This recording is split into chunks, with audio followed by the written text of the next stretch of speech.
Hello, adventurer. It's good to see you. You have made it to the morning grind. Welcome, welcome. It's the live stream at the beginning of the Geekverse, where we talk about all types of topics in geekdom, gaming, and fantasy, with an emphasis on being constructive and creating the things that we want to exist in the world. It's all on the grind, Sizemore. Can't be too fine, can't be too coarse. That's exactly right. There are a lot of adventures to be had today. Dungeons to explore and monsters to slay, and who knows what a random encounter might send our way. That's why we have to prepare, so settle in now for the morning grind with your favorite beverage in hand. Tea? Or maybe something a little stronger. I've got a few bottles of the old Wynyard left. Whatever you want. Pull up a chair. Dude. If you're feeling fancy, how about a cappuccino? Or a frappuccino? Or how about an espresso? Just tea, thank you. Sounds good to me, Gandalf. Whatever you want. I'm just glad you're here. Everyone is welcome. You can just watch if you want.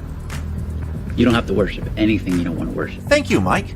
But be forewarned. Sometimes we get really strange characters around here. Wait, what's that you say? Why can't you come and be a part of the stream? My wife would disown me. Oh no, I bet she'll be fine with it. Come on in. Am I scared for my safety? No. What are we supposed to do? Everybody do the secret handshake.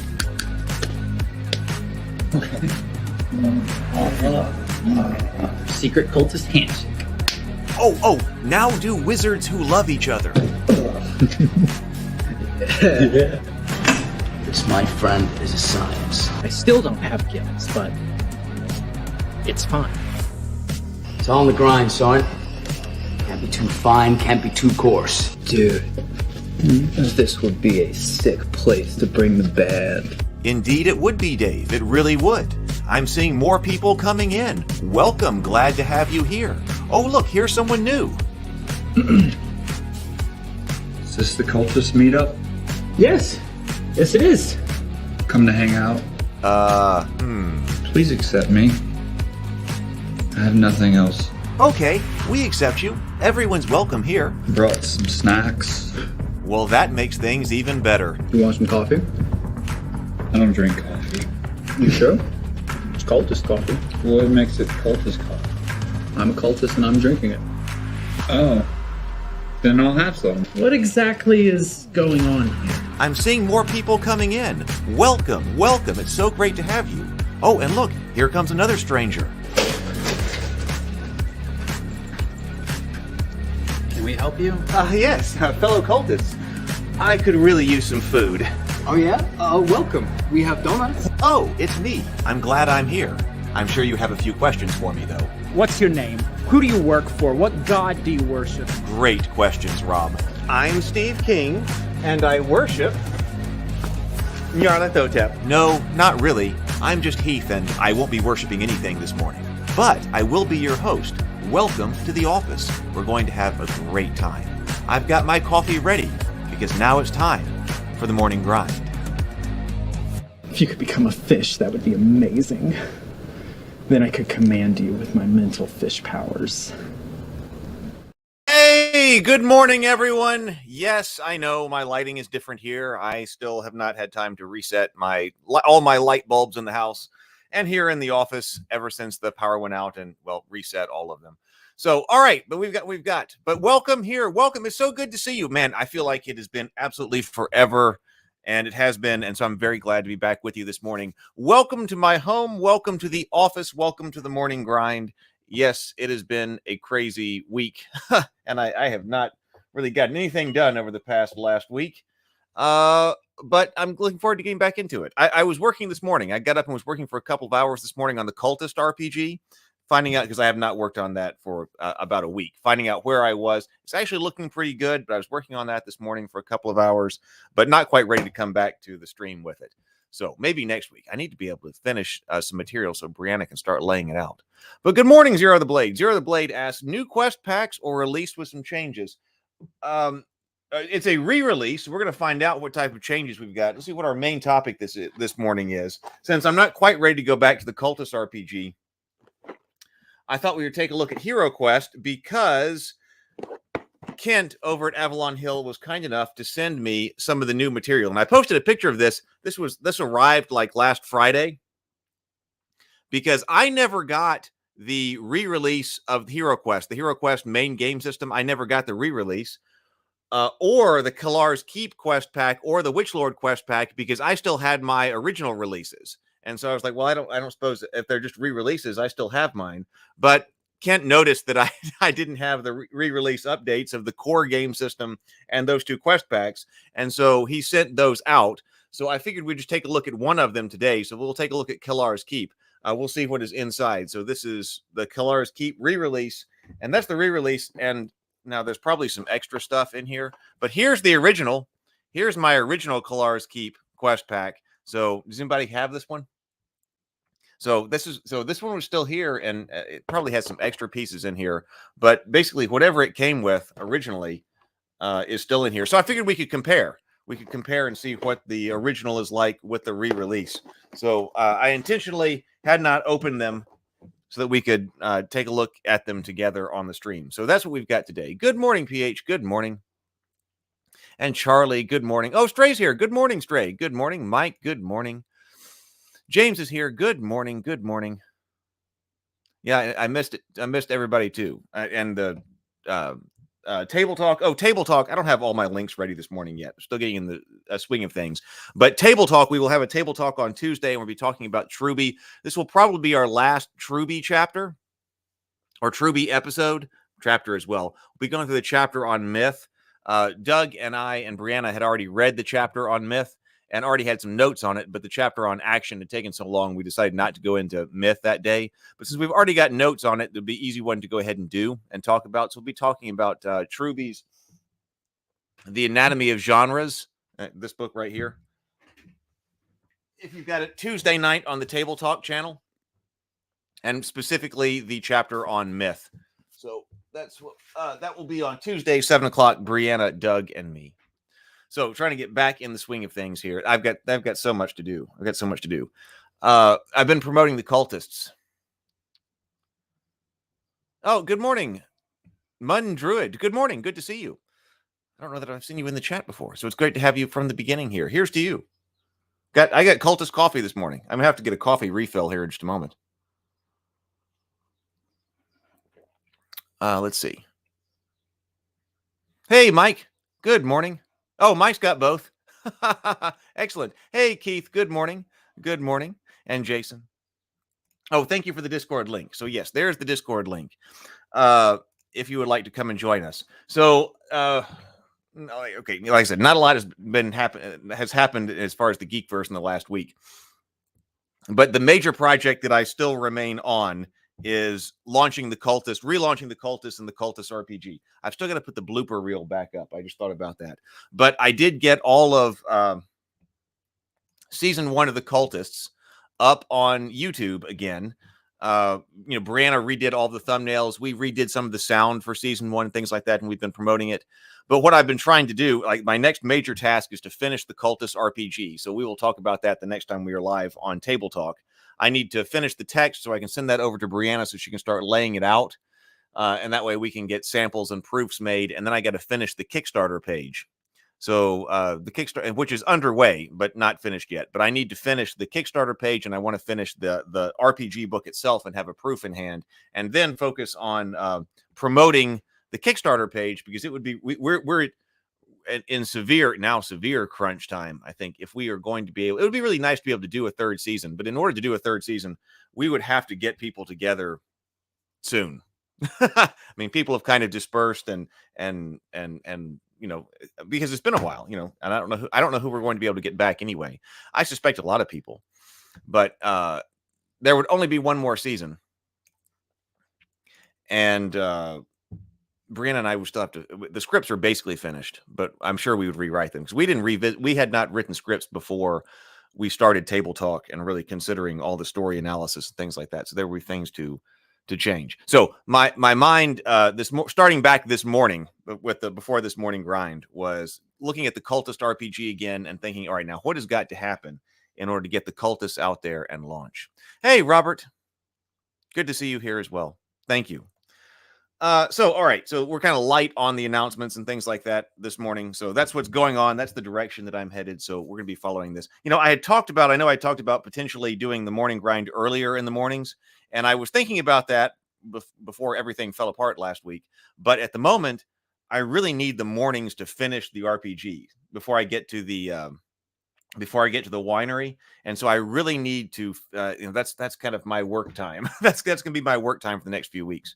So, so I'm thinking, so I've got to get that finished, and then maybe that will free up some additional time. Okay, so the next RavenCon. Now, that was the other thing that I was thinking of. So that's the next important thing to think about. So what is today? Today is the 28th. Oh my God. Okay, we can't do it this weekend. I need to send out an email about that. I'm not ready to do it this weekend. So ordinarily, we were trying to do a thing where it would be like the first weekend of every month, but I'm not ready to put that together this Saturday. So when is the next RavenCon? I don't want to be too non-standard about that. So that would, I mean, if we do them once a month, that would be June 1st. I could probably be ready. I mean, I could be ready by then. It sure would be nice to do it before then, but I'm not ready to do it the 4th. I'm not ready to get back. I'm not ready to be back in action and pull together everything for the 4th. I can't do it. I lost too much time. I'm sorry. Good morning, Tomocrat. Good morning.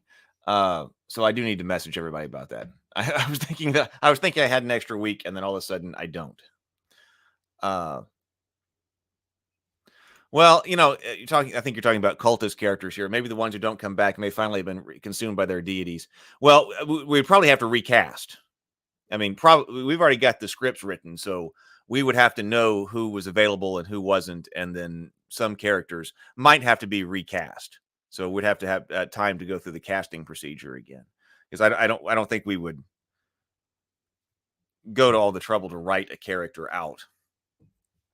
I think we would just recast, because we've got the scripts and what we were trying to do here. So I think we had to recast Dad. I did think there was a scene that Brianna and I really wanted to do that was going to take a lot of effort and a lot of money and things like that, with Dad in it and Dad's return in season 3.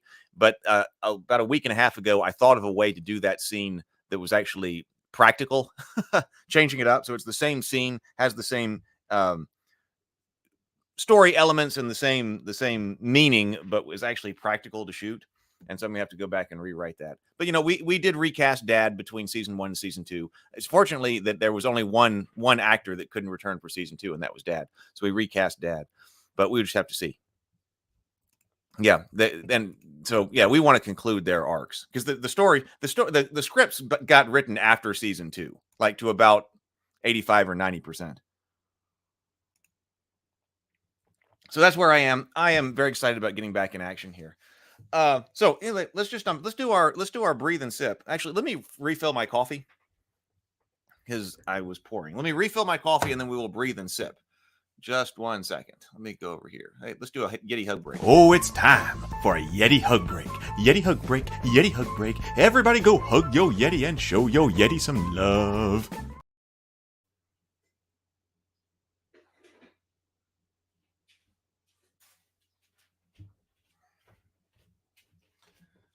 All right, I'm back. All right, let's breathe and sip with a very full coffee cup here. All right,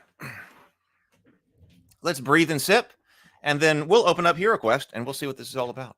So, all right, let's take 2 deep breaths, 2 breaths through the nose, out through the mouth, and then take a sip of your favorite beverage this morning. I have Cultist coffee, classic. All right, here we go.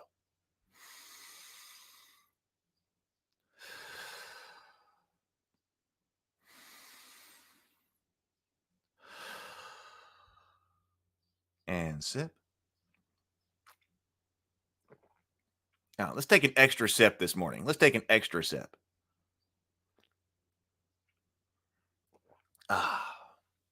Yeah, Cultist season 3, by the way, is supposed to take place just after season 2. Like, we wrote it, so we might have to change that. We wrote it so that it starts like minutes after the conclusion of season 2, because we thought that we might be able to be in production of season 3 much faster, but that didn't work out because that was me on the marketing. Marketing didn't work out the way that I wanted it to.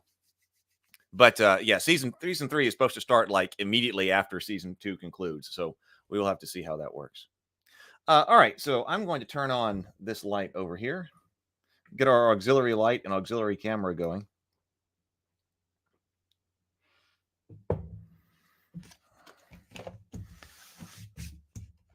And I always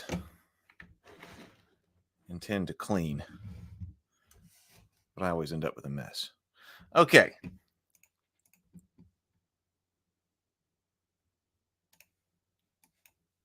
There we go. All right. So thank you very much to Avalon Hill for sending these over. Because yes. I mean, I didn't back the original HeroQuest Kickstarter because I was like, well, for a re-release, I've got the originals right here. I got this. We played through this. I mean, we played a lot of HeroQuest as a kid. And so I played...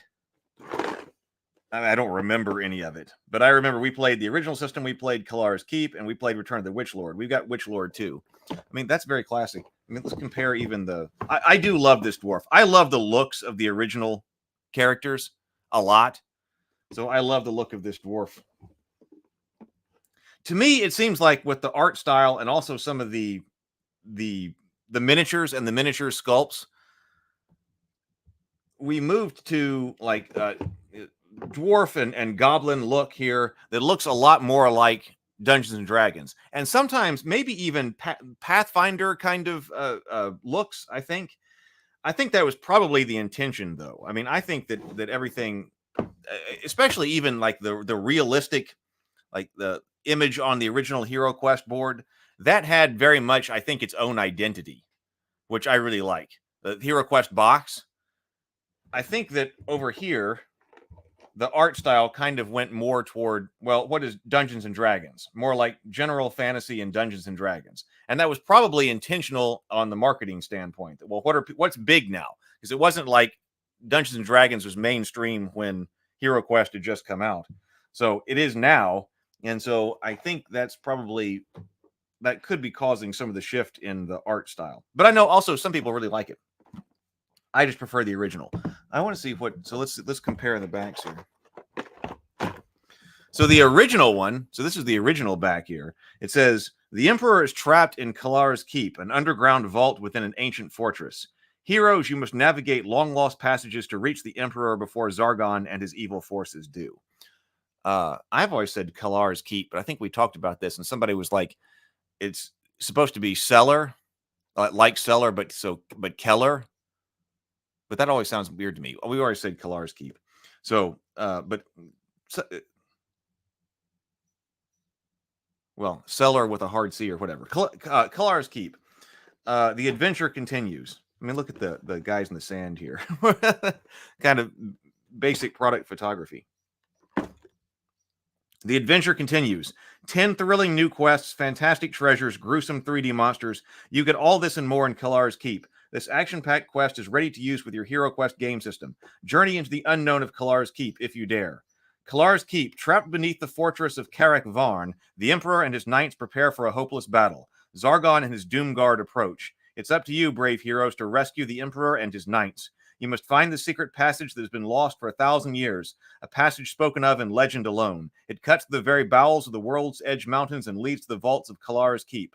Along the way, you will journey through ancient tunnels now inhabited by orcs, goblins, and other creatures of darkness. Grave danger awaits you. Mentor will guide you as far as the Great Gate. From there, you are on your own. I haven't been able to play with my nephews either lately. It's been a while. I did see them this week, of course, and I did go and see 2 of them play soccer. And they were like, when are you coming back to play HeroQuest? But they're in soccer right now, but I think their soccer season is about to conclude. And they play a lot of soccer as far as the number of games. So hopefully when their soccer concludes, there will be time to go back over there and play some HeroQuest with them. We're still trying to finish the core box, the main game system. So there's potentially a lot of HeroQuest to play with them.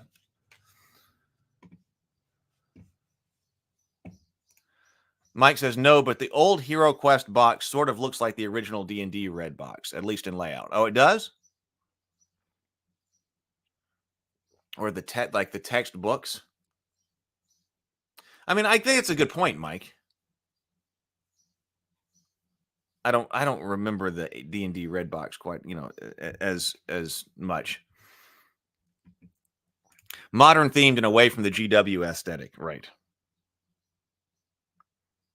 And I like the classic GW aesthetic. So what does this say now? So they upgrade. So here's the back. So obviously upgraded here, but it says, so the new back says the king is the king, not the emperor, the king.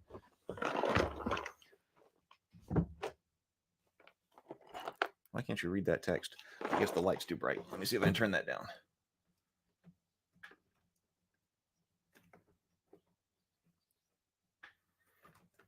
Well, all right, there we go. There we go. The king is trapped in the forbidden recesses of Kellar's keep, a subterranean vault deep within an ancient fortress. But the key to the secret location is found only in the fragments of a map hidden far underground. Oh, I remember that. There is something like the fragmented map pieces. The heroes must make their way through the eerie passages to reach the king in Kellar's keep before Zargon and his evil forces do.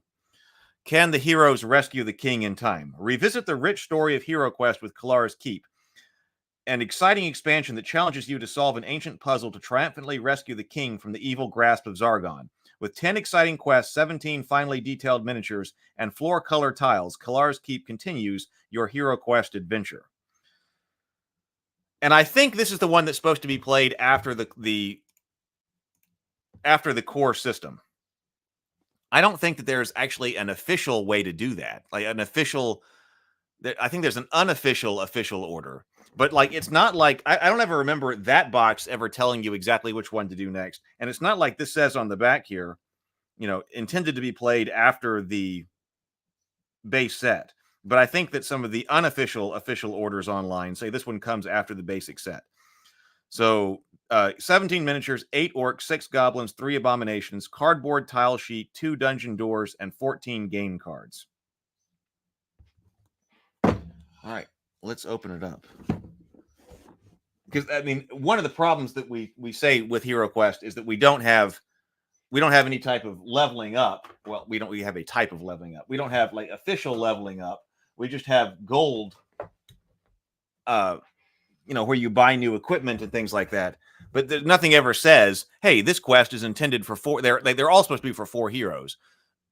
But this one doesn't say it's intended for 4 heroes with at least 1,000 worth of gold each or something like that, worth of equipment each. That's not in here. Where is my knife? I'm just not ready yet. Which I think need to be included in this game. In some ways, this one could be for fewer heroes or with more gold or whatever. I would have included something like that, and also some type of order and difficulty levels. That was one thing that I liked about Dragon Strike. I like that about Dragon Strike. But there isn't as much Dragon Strike to play. All right.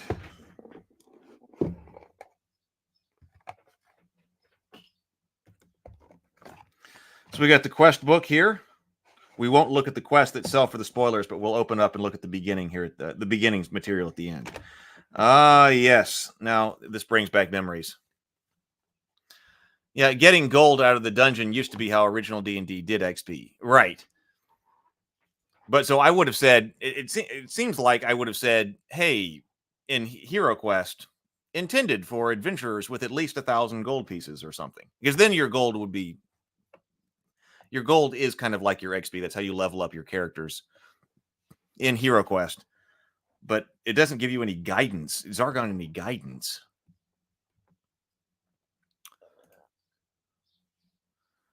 I see Hasbro stamped on the box. Maybe that's why the artwork looks D&D like. Yeah, that's probably true too. So it's not just that, hey, this is popular. This is put out by Hasbro, who now has D&D. So I can also see the reason to be like, hey, we need to associate these things. We got, excuse me, some type of cliff face. more closed off passages. Now, one advantage now of having the core game system, the new release of the core game system, which I haven't opened yet. I wanted to do this one first because I'm not sure how much time I'm going to have. It's probably going to take a lot of time to go through the original core box, the main game system, and do a comparison. And I was like, I don't know if I can do that today because I'm still trying to get back in order. And I've got to go up to the winery this afternoon. But I've got the core game system, and we'll do a comparison of the core game system from the original to the new release as well.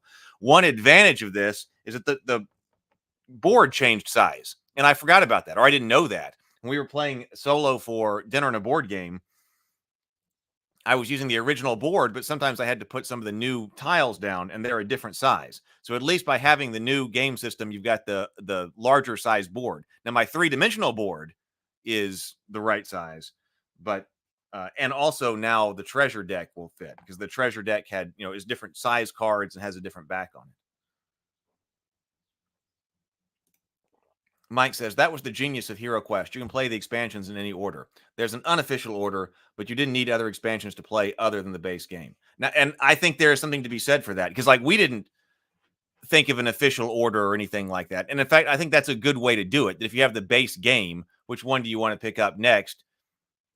There were like the Kellar's Keep and the Witch Lord are the ones that I saw a lot here in the U.S. and that we had.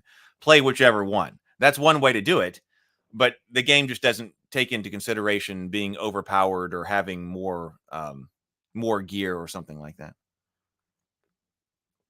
to make the next quest easier or something like that. Now, I like playing them potentially in any order, but then what I would do is I would have some type of system within the game that says, hey, these are playable in any order, but if you are playing a game, if you're playing where the heroes have 5,000 gold pieces, you're playing with 4 heroes, the 5,000 gold pieces worth of equipment, add 3 more Chaos Warriors, or something like that, or, drop 2 more traps.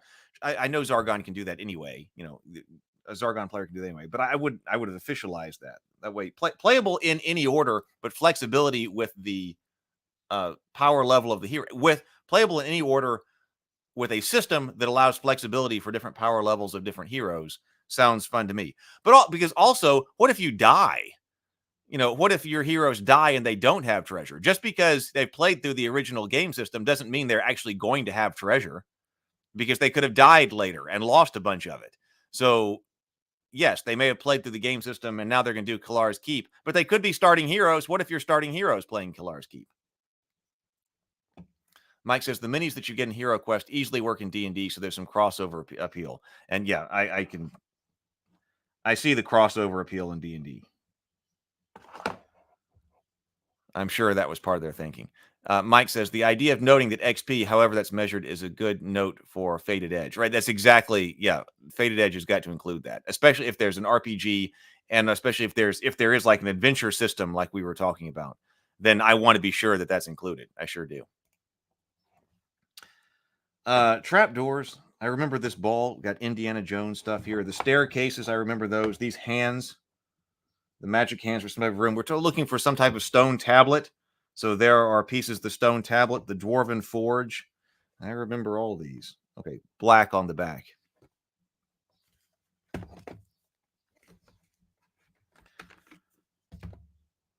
Okay, so these were the first quests that I remember that introduced the different types of doors. Because in the original quest, you were using the spiral staircase. So now here we have the iron door.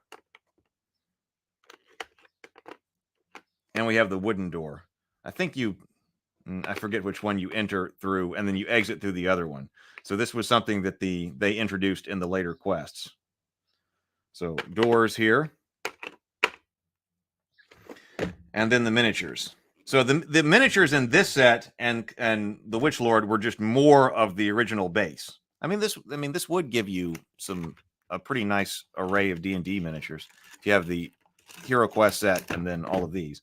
So this is actually the first time that I have looked at the new HeroQuest miniatures in their original colors, I think. Because I've looked at the others, some of the other sets. And then we looked at like new goblins and stuff that were in the clear plastic, which I still have not finished that, or the translucent plastic, which I still have not finished that project either. Yeah, we got, so I guess this is female orc. This is very modern D&D orc. We've got side shaved orc here. I mean, that to me, I mean, I guess that's supposed to be like the female alternate sculpt of an orc. Very Games Workshop and no, excuse me, very D&D and Warcraft kind of inspired orcs. We did when we did our tracking the history of orcs. So very, very person-like orcs. I actually think that would make a really neat. I know that some people would like to play that as a like half-orc barbarian. Like Brianna would probably appreciate this as a half-orc barbarian, like as a D&D character.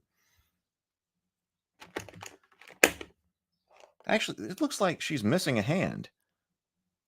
I wonder if that's intentional. Let me look. Wait, look over here. Huh? She is also missing a hand. Can anybody confirm if that's an intentional thing in this set? So she's had her hand cut off. Huh.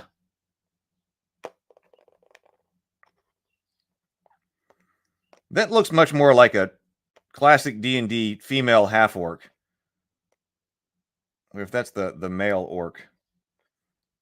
They're wearing the kind of armor actually looks like a lot of the Return of the King Morannon orcs, but they're big hulky orcs. Zero the Blade says, or let the be a luck die chance where if the heroes are clearing rooms with ease, they should be able to change the difficulty based on that. Yeah, if the dice are just rolling very well for you.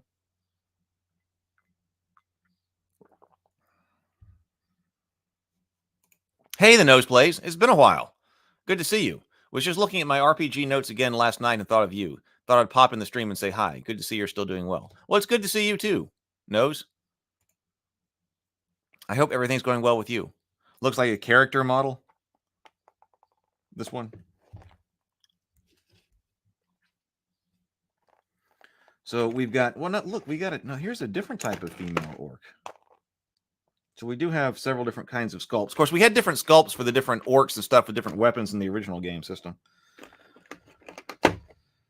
So we got an orc with an axe here.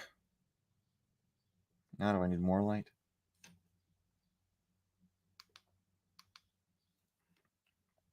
Male orc axe, male orc two-handed sword, but with a real blunt tip here.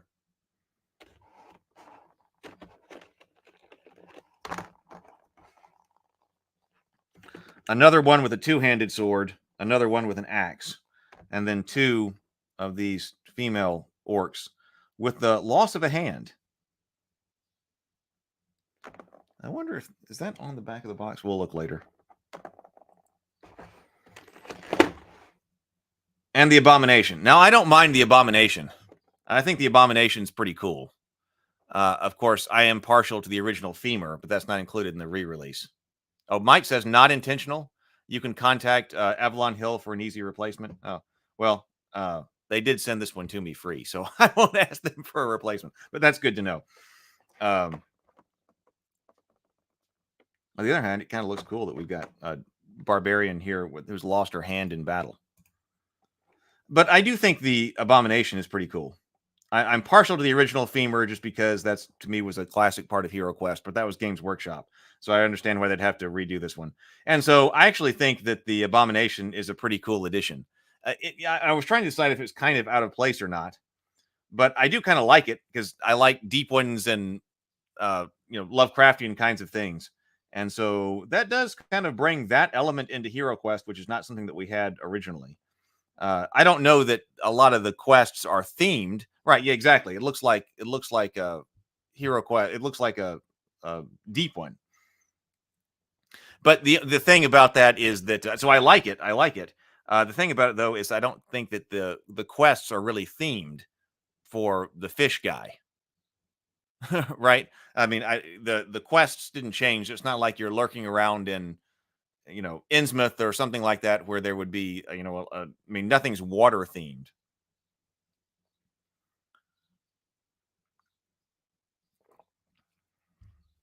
I guess that's why he seems a little bit out of place to me. But other than that, that's a minor thing. I think moving to the abomination is a good idea. That was a good choice for replacing the femur. Femurs were definitely like the green skin orc type. This one's less so, but he's still colored green.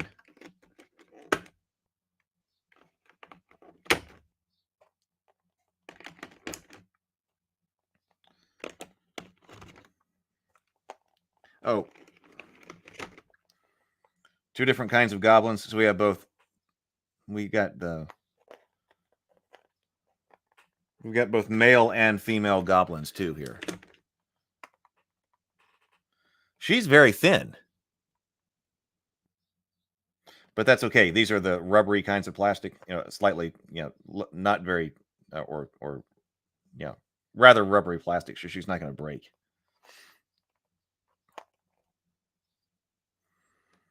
I kind of like the guy goblin here.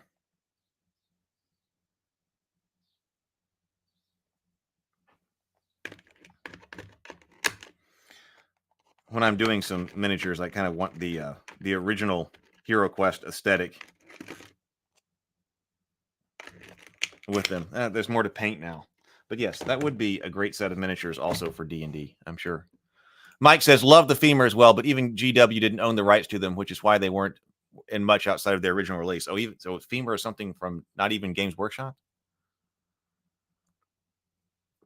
Mike says, HeroQuest Innsmouth would be interesting. Introduce some corruption mechanic or something. Some kind of corruption mechanic to turn into a deep one. There's one of the HeroQuest expansions that has to do with turning into a werewolf. You have that. You have turning into something in one of them. You could definitely do turning into a deep one too. And adding madness. I don't think that we've looked at the original Warhammer Quest, but this was a few weeks ago after we were looking at this. I started reading through the original Warhammer Quest, and I understand why people like it so much. I was looking at the advanced dungeon, the advanced HeroQuest, which is sitting in the living room, but I never had Warhammer Quest. I don't think as a kid that I understood the relationship between HeroQuest and Warhammer Quest. We played Warhammer later, like Warhammer Fantasy Battles.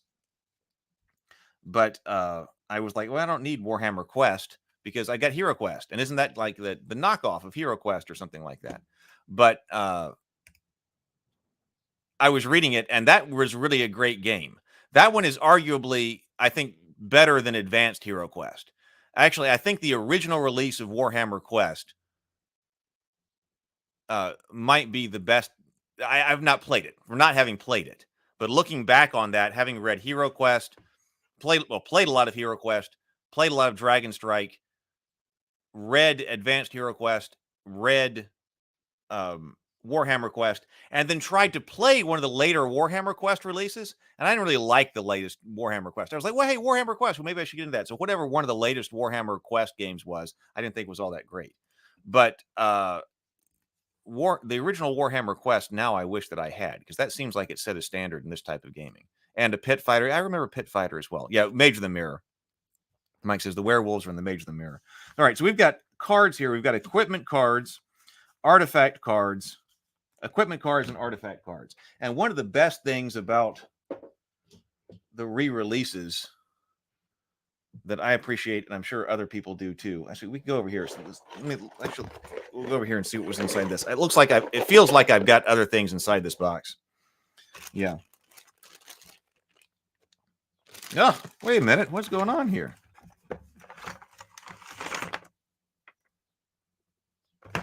That's my Return of the Witch Lord book. Well, hold on. Let me see if Kellar's Keep is in the Witch Lord box. Just 1 second.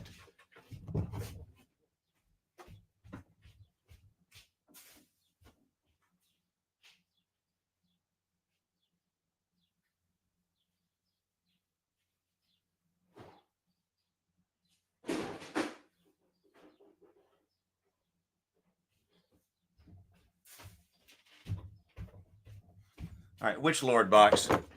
Let's see. Much. I really like this one too. Okay, so yes, looks like it.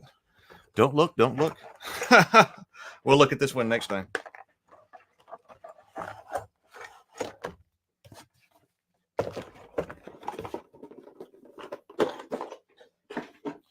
There. All right. Kellar's Keep quest book. What I was saying, when I was looking at the that would have been awkward to have the wrong one.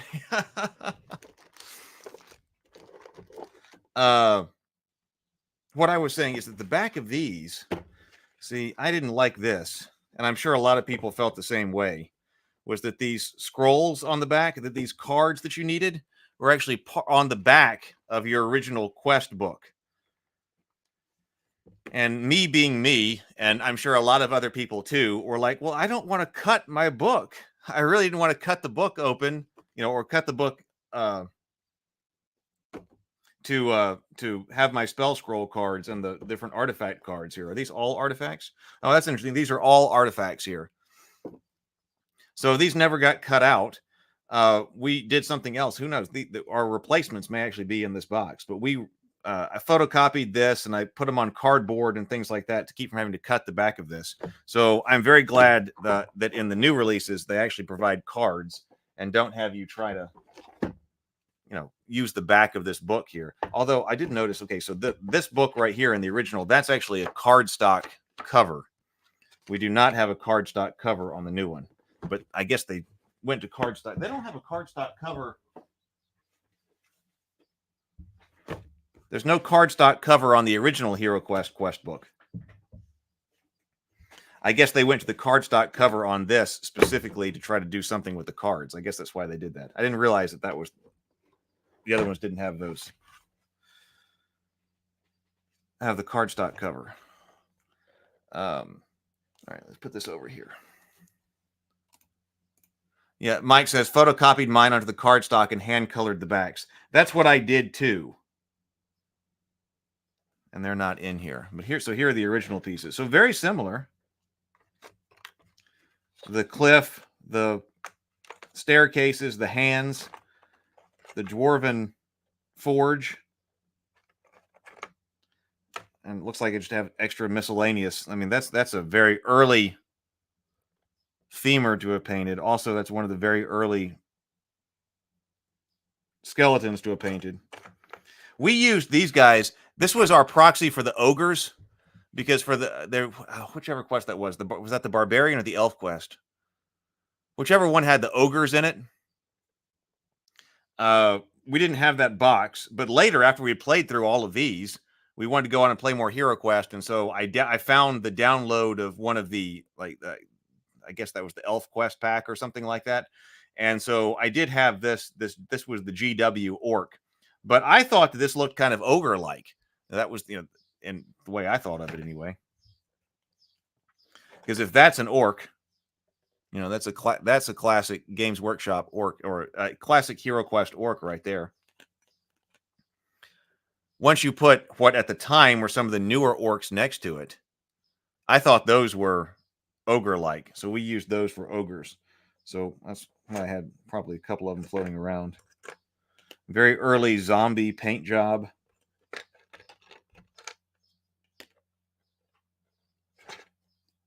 The early skeleton. My brother played an elf. We need another hero, so we used one of the Lord of the Rings elves as an elf hero quite a bit. That's why he's in here. Oh, look, that's a tomb. I bet that's from Witch Lord. I have to resort all of my stuff.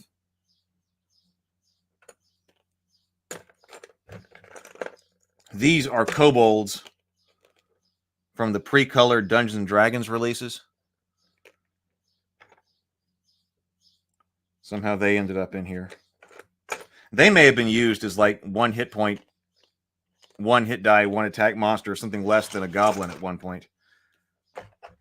We had snitches that could open doors. So rather than having to cut our books now, oh yeah, see, I was in here. This huge bag of. Oh look, there's a Dragon Strike wizard. I flocked all these guys. This is basically all I had of those guys. But I was like, okay, pre-colored D&D monsters. I had another friend who went deep into these, but I flocked their bases and things like that. This would be something fun to play with the nephews. This was probably the original release. I didn't get too many beyond the original release, but I went to all the trouble to flock their bases. Look at the fish guy. He can come out with the abomination now. PH says, make a double-sided copy, put it on a piece of cardboard, laminate it without cutting the book. I'd been there.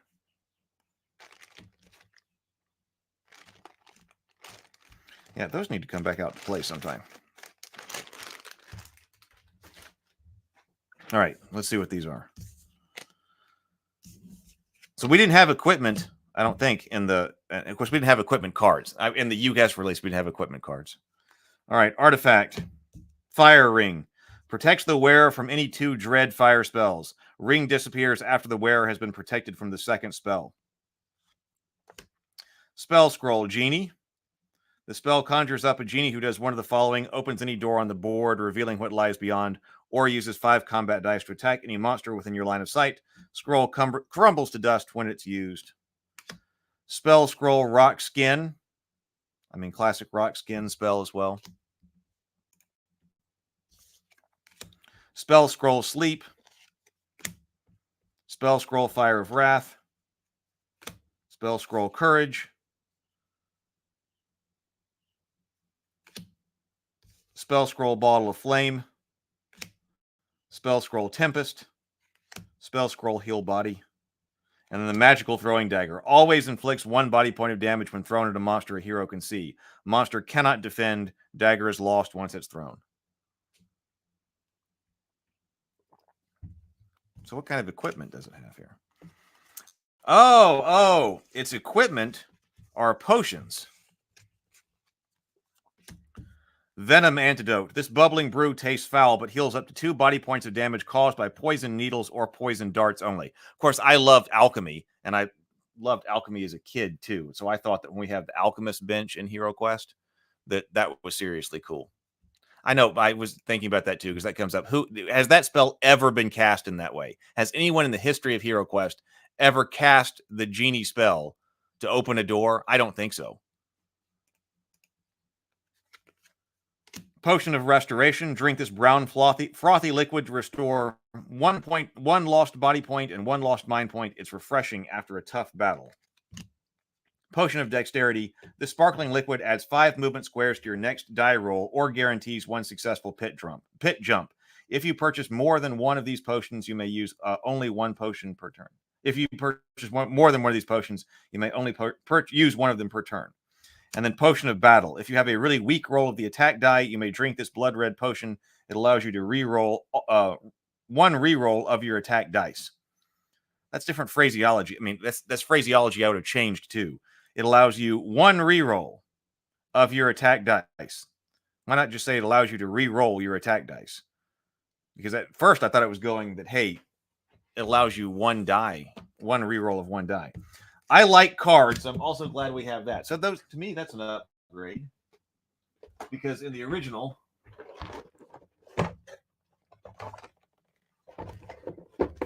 well, and it's not like there is any. It's like they forgot to include doors that required that spell.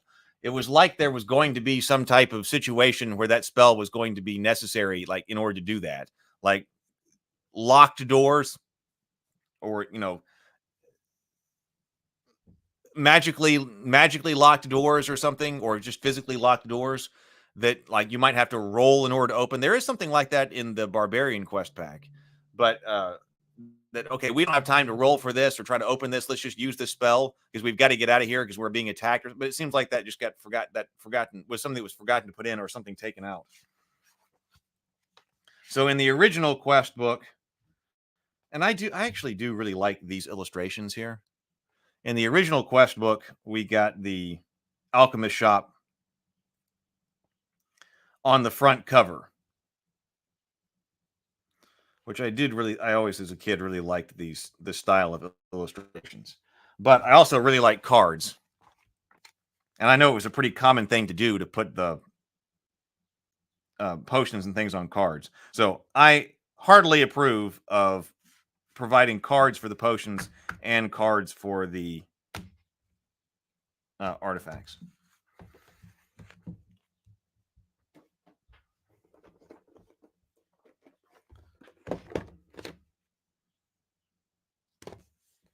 Where's my... Oh, right here. I don't know if we had special rules in here. Let's find out. Oh, so we did. No, they did put the alchemist shop up here on the the quest book as well, but you still get a card for it. Ogre Horde stone door.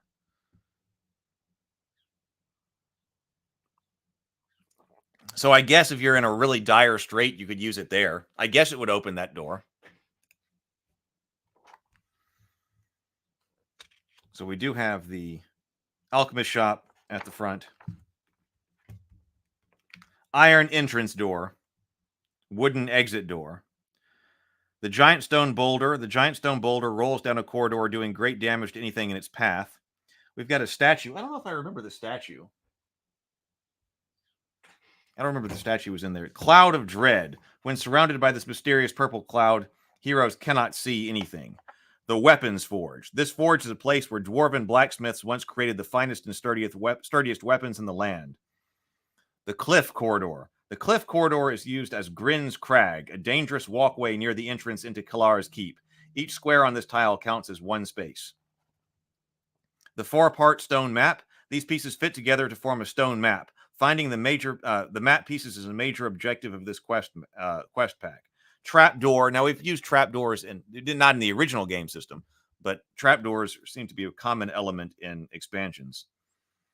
The trapdoor. These 2 trapdoors are used to link 2 visually unconnected rooms via an unseen tunnel. When landing on one of the trapdoor, the hero moves instantly to the other trapdoor. The short stairwell. There are 3 movement squares in the short stairway. These tiles are used to create the effect of climbing up or down stairs. Long stairway. There are 5 movement squares on the long stairway. These tiles are used to create the effect of climbing up or down stairs. I've got a book here that says the small illustrations shown with each component described above are the quest map symbol references. The symbols are also the exact size needed for the blank create your own quest map provided at the end of the HeroQuest game system book and at the end of this quest book. Permission is granted to photocopy this document for personal use in order to cut out the symbols. When creating your own quest adventures, you may use these components in any way you like or you can imagine. For example, the stairs can be used to link several levels of a multi-quest map, which is why you need more copies of HeroQuest. Hey, good morning, Brett. Good morning. Good to see you. All right, so we do have the blank on the back. Design your own quest. And some people in our community have designed this online. All right. Playing Kellar's Keep. The quests in Kellar's Keep are generally played the same way as the quests in the HeroQuest game system. It's especially important that these quests are played in order. As in the game system, players are returned to full strength. All body and mind points are restored between quests. There are a few gameplay differences in Kellar's Keep. 1. Starting a quest. The heroes do not start their adventures in the spiral stairway tile used in the HeroQuest game system. Instead, they enter through an iron door on the edge of the game board. This door is shown on the quest map with an arrow pointing inward toward the game board. This door is always placed on the game board in the specified location before each quest begins.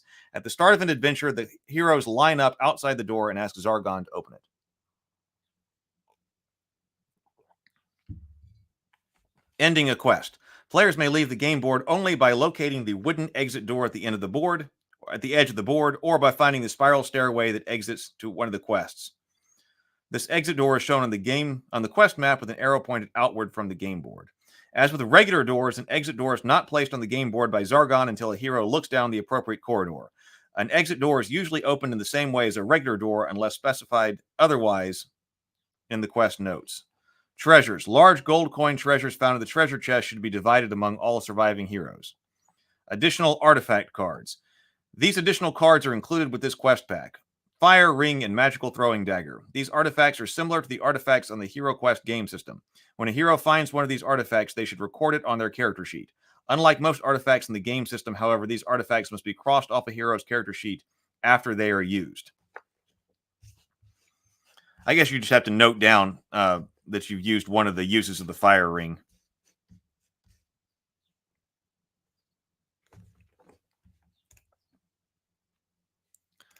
The keep is also a set of buildings instead of a dungeon. Oh, as far as the story goes here? You're talking about Kellar's Keep itself? Talking about Jin, the Al-Qadim boxes had a lot of handouts. I don't think I've ever seen any of those. I don't think I've ever been through Al-Qadim.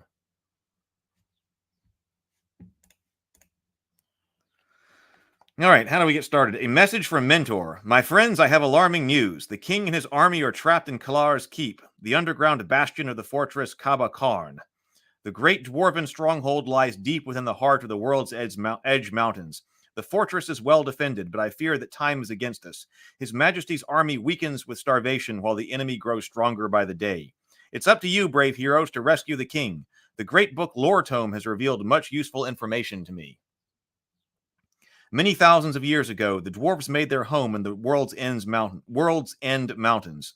With their great engineering skills, they built vast cities that cut deep into the rock. These cities were connected by tunnels.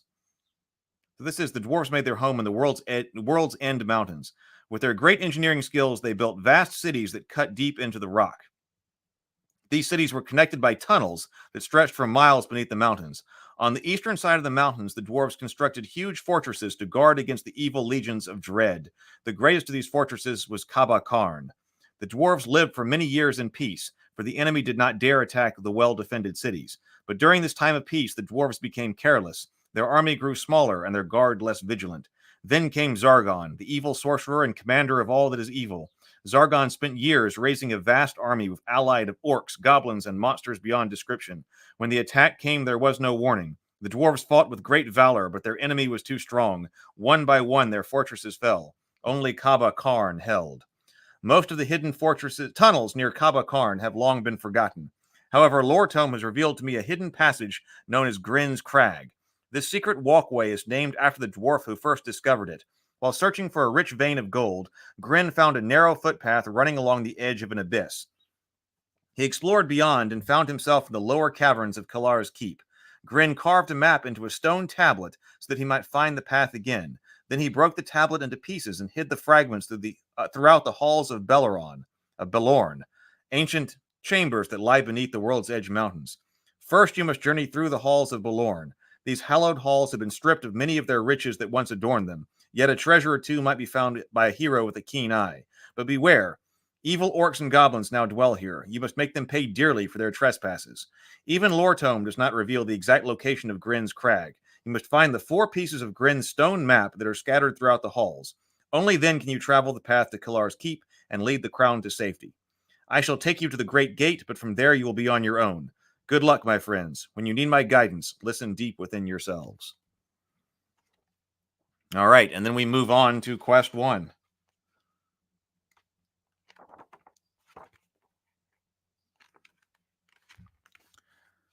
Well, cool.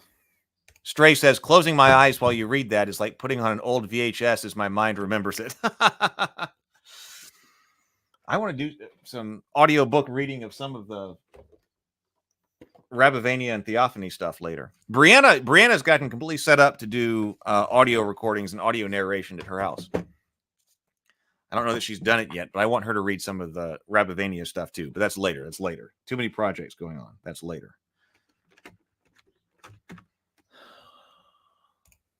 Well, I like it. Let's see. Was there a statue in this?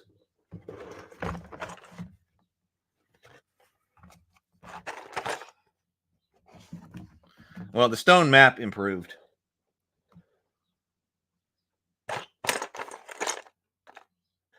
You can see the different. Look at this different sizes. So there's the small staircase. So you can tell that it doesn't. It's larger. It's not hugely larger, but it is larger.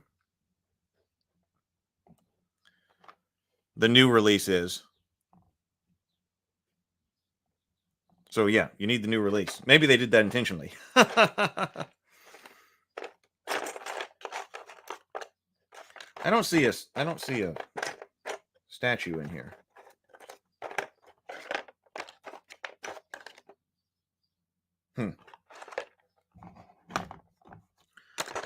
Well, there's a lot of HeroQuest to be played.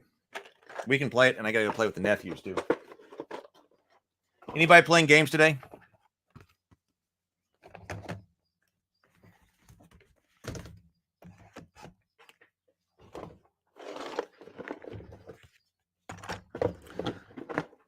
All right, well, there we go. Here, I'll put this over here. Well, Ordinarily, I thought since we're only doing on Sundays right now, I would go longer. But that one was kind of a quick one. But I kind of thought it would be. But definitely a blast from the past. I hope that has anybody played this one through? Charlie says looking for a game right now. I mean, is this harder than the original Quest? If anybody's played this through, is this one harder? I don't remember. Oh, is Alien 1 being re-released? James says no games today. I'm going to try to go see Alien 1 at the theater.